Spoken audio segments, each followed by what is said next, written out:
Tony Gonsolin is the latest Dodgers pitcher to be sidelined for the rest of the year. The LA Times believes USC has settled on its offensive line, and we'll break down the alarming Rams defense after 2 preseason games. Hi, I'm James. This is your daily dose of sports and snark for the greatest sports city in the world, Los Angeles. This is the faithful Angelenos Morning Report. So it is August 20th, 2023. It is also Sunday, the Lord's Day. Take a moment. Thank God for the blessings that you have in your life. And it is a good day to pray, seeing as how everybody in the media is claiming that Southern California is going to be washed out to sea. Little skeptical, but let's keep a happy thought. If you like being in the know about LA sports, click the like button. Click the subscribe button. There's a notification bell. Hit that. It'll let you know we drop new content. Sharing is caring. Let people know we exist and comment. There's always interesting stuff to talk about when it comes to LA sports. Now, before we go through the news and notes, a look at the scoreboard. Out of the ravine, the Dodgers sweep a doubleheader from the Miami Marlins. Mookie Betts was just put on a master clinic yesterday. He keyed a 3-run rally in the 8th inning with a 2-run single in the first game of the doubleheader. Dodgers 3, Miami 1. Then in game 2, once again, Dodgers 3, Miami 1. Mookie homered twice in game 2. In game 2, Julio Urias improved to 11-6, and your NL West leading Dodgers continue to sail away with the division. It is a 12-game lead now. Now, my math could be off, but I believe the magic number is 28. Vegas 34, Rams 17. Jake Hummel returns an interception for a touchdown for the Rams in the second preseason game. The Rams, I think they were better, but not by much. We're going to break that down a lot more in just a few moments. Sparks 78, Las Vegas 72. The Sparks take sole possession of the final playoff spot in the WNBA. Now, there's still 9 games left in the season, so it certainly hasn't been clinched yet, but Laisha Clarendon scores 22 points, and the Sparks have won 4 consecutive games. So it's a decent little run. It is. Angel City FC 1, Racing Louisville FC 1. Katie Johnson scored for the Angelenos. Meanwhile, today, the Saints are at the Chargers at 4. Ain't nobody scared of no hurricane out at SoFi, apparently. Hey, go for it, guys. Everybody needs that intel before the NFL regular season. Who am I to judge? I wouldn't join a tailgate outside SoFi, though, I'll tell you that. Now, yesterday I went blathering on about how the Dodgers turned their season around by finally straightening out their pitching. And somebody needs to heat up the iron because there's some more straightening to do. Boy, did I lean over the skis a little bit too much, right? A little bit. Tony Gonsolin is likely done for the year. He did have a lousy Friday night. He allowed 10 runs, 5 home runs. Now he's on the 15-day injured list, but Dave Roberts is under no illusions. It is not going to be 15 days. Roberts said Gonsolin had been pitching through some discomfort for about a month. They called it forearm inflammation, but Roberts was like, yeah, it's really his elbow. It's really his elbow. It is a bit of a loss. Gonsolin was an all-star last year, but he has faded considerably this time around. He was just 8-5. His ERA was about 5.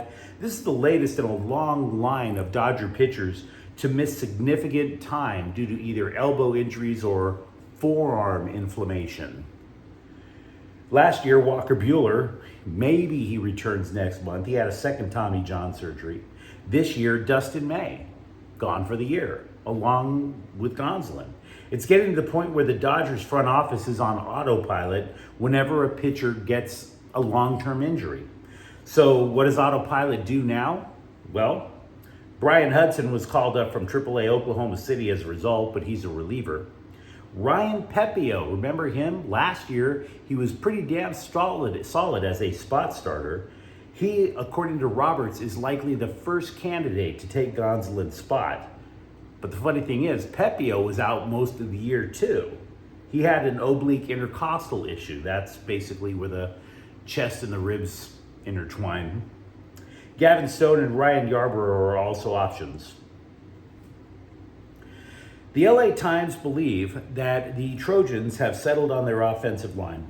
We already know that Jonah Monheim is going to be a left tackle, Justin Dietich center, Jared Kingston a right guard. Now that left guard and right tackle. Emmanuel Pregnon has been playing first string left guard for more than a week, all the way up until Trojans training camp closed. So that pretty much indicates that he beat out Gino Quinones. USC is claiming that the decision between Michael Tarkin and Mason Murphy hasn't been decided, but the Times is basically predicting that it's Tarkin. So there's your offensive line, allegedly. One of the reasons I love USC football, though, is that for decades, the Trojans had the mentality of we will take on anyone, anywhere, anytime. And I liked that. It was totally macho. You know, Alabama would go out and schedule Chaffey College, right? LSU would schedule Riverside City College. Meanwhile, USC, they would go out and they would play at Auburn. Macho. USC went into the horseshoe over at Ohio State with a freshman quarterback and beat them. So when Clay Helton comes along and he starts down scheduling with Bakersfield College, I knew USC was taking more than just one step back from being the school that I loved so much watching. I bring this up because of the move to the Big Ten. Many people hate it. Reggie Bush is totally on board for the reason that I've just basically hinted at. Quote, I want to see USC on the big stage. We would have loved the opportunity to play more games against SEC opponents. We would have loved the opportunity to play against other conferences. This is what he said, some outfit called Heavy Sports. So yeah, that is what a competitor would say. That is the mentality you want to hear out of USC. We mentioned the offensive line earlier. The LA Times is also reporting that Rayleigh Brown's switch to slot receiver has been a little sketch. Remember, even in spring ball, Brown was lining up in the backfield. We had speculated then that Lincoln Riley might be thinking of him as some sort of an Alvin Kamara type. You line him up in the backfield, have him go in motion into the slot, create mismatches on defense. That's not the case. He's a full-time wide receiver now, but poor Mr. Brown, he was in a really crowded running back room, and then they shift him over to an even more crowded wide receiver room. I don't know how to answer that. I really don't.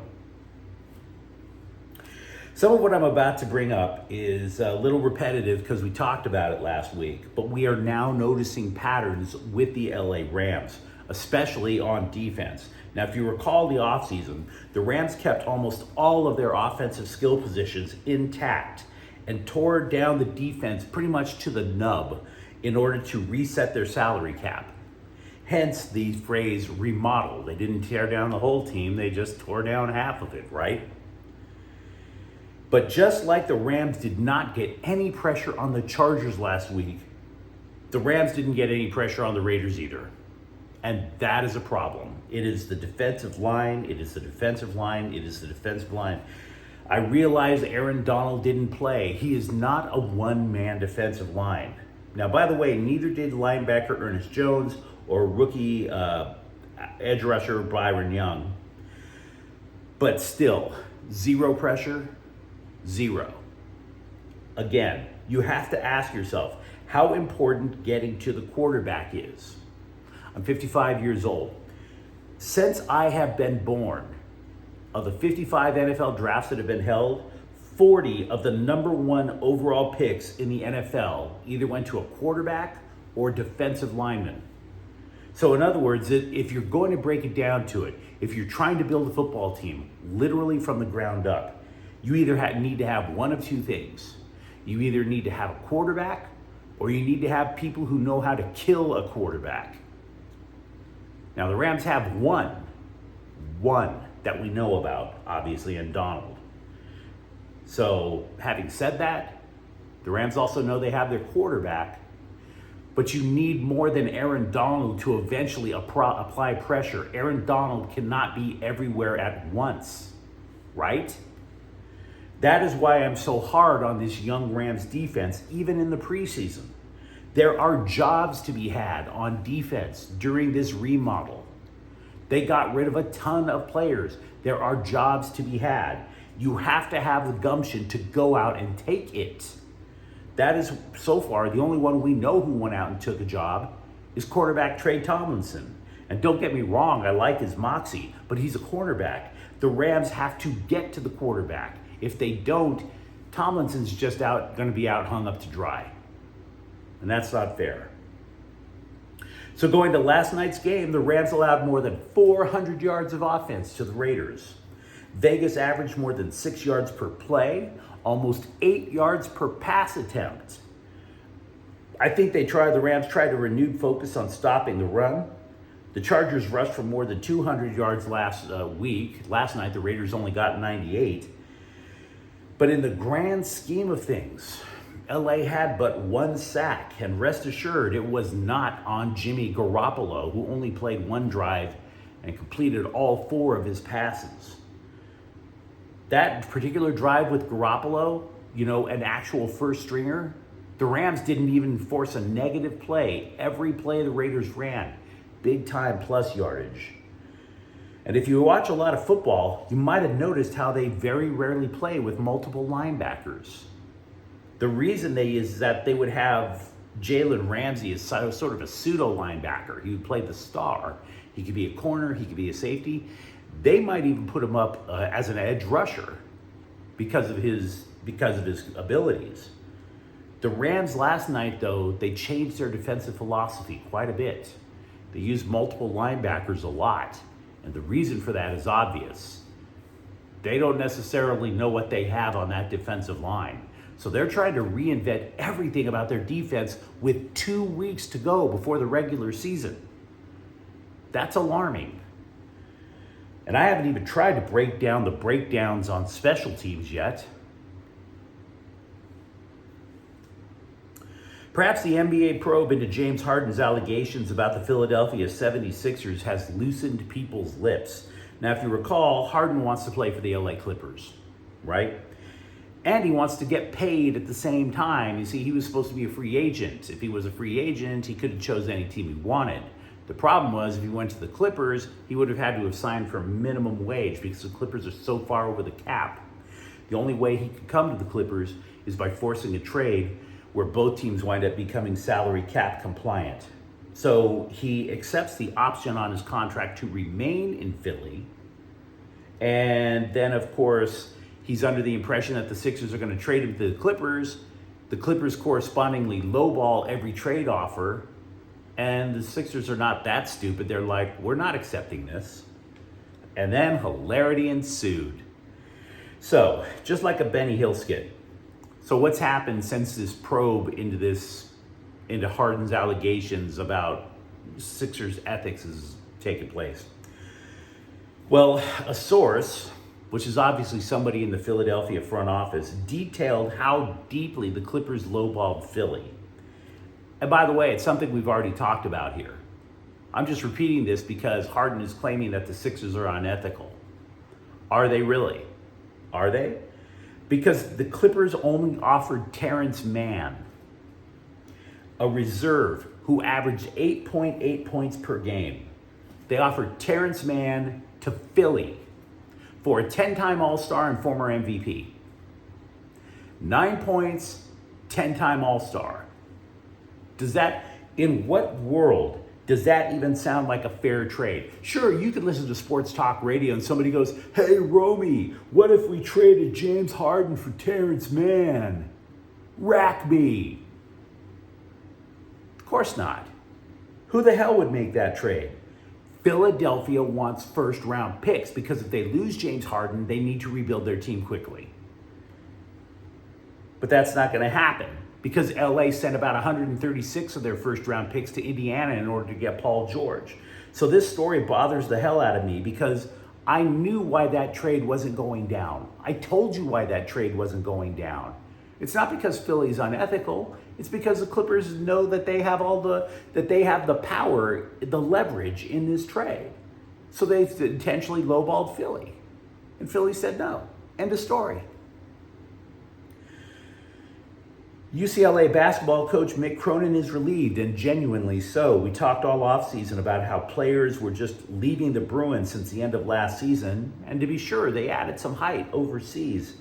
I really like their front court, but Cronin is calling Utah transfer guard Lazar Stefanovic a godsend. Quote, first of all, when you have so many freshmen that don't know what they're doing, to have a guy out there that you tell him once and he's already been trained.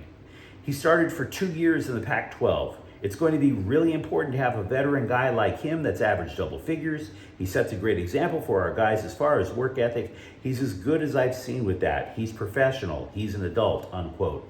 And all of this matters because last year's team was loaded with adults. It really was. And if I were to guess right now, the other guard is going to be sophomore Dylan Andrews. But Andrews played about maybe 10 minutes a game last year. So yeah, they absolutely need Stefanovic because they're trying to replace Tiger Campbell and Amari Bailey. Now for his part, by the way, Andrews said he's ready to make the jump. We'll see. The Athletic is predicting that Chargers offensive lineman Jamari Salyer will have a breakout season in his second year, but I gotta be real with you, I thought his rookie season was the breakout year. Salyer replaced injured Rashawn Slater at left tackle, and he held his own, man, protecting Justin Herbert's backside. Now, Salyer this year will have a lighter burden at right guard, but I wanted to at least let you know, expect big things from the Chargers offensive line. But you let me know what you think in the comments thread. Talk to me about the Rams defense. Talk to me about Dodger pitching. And if you enjoyed the content, don't forget to subscribe to Faithful Angelenos. We talk LA sports every single day here. Thank you for watching. I'm James. We'll be back tomorrow. Faithful Angelenos is a Kian Corte El Queso production. Take care.